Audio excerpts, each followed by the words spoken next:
এই যে মাঝখানে কোম্পানির যে টাকাটা বেঁচে যাচ্ছে, কোম্পানি ভেজাল হওয়া থেকে বিরত থাকছে, আজকে ভারতবর্ষের ট্যাক্স, সমস্ত প্রোডাক্ট ট্যাক্স দেওয়া, তাহলে ভারতের উন্নতিতে আমরা সঙ্গ দিচ্ছি, দেশের উন্নতিতে আমরা সঙ্গ দিচ্ছি। ভেজাল রহিত প্রোডাক্ট পাচ্ছি মানে আমরা সুস্থ থাকছি এবং সুস্থ থাকার গল্প বলতে পারছি। তাই আজকে 5.5-6 কোটি মানুষ এই সিস্টেমে এসে গেছে। একের পর এক বলতে বলতেই একজন ধরেই তো শুরু হয়েছিল, হ্যাঁ কি না? এবং শুরু হয়েছিল ভারতবর্ষের রাজস্থান থেকে। রাজস্থান সেই স্টেট যেখান থেকে এই সিস্টেমটা শুরু হয়। প্রথম শুরু হয়েছিল জামা কাপড়ের পিস দিয়ে। কি দিয়ে? প্রথম যে স্টার্ট হয়েছিল জামা কাপড়ের পিস দিয়ে।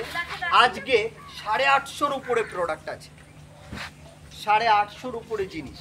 এবং আজকে আমরা এই সিস্টেমটাকে প্রচণ্ড ভালোবাসি। কেন না, এই সিস্টেমটায় কাজ করতে করতে করতে করতে ওই জলে সাঁতার কাটতে কাটতে লোক কি হয়? সাঁতারু।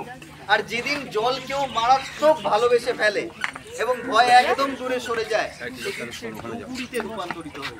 কি হয়? জলের অনেক তলায় গিয়ে মুক্ত পর্যন্ত আনতে পারে। তো এই সিস্টেমে যারা যারা এইরকম ডুবুরির ভূমিকা নিয়ে নিয়েছে, তারা এই সিস্টেমের অ্যাচিভার। আজকে ডেটে ভালো বাঁচতে বাঁচতে তারা এই লেভেলে চলে গেছে। এখানে আমি আপনাদের বলবো যে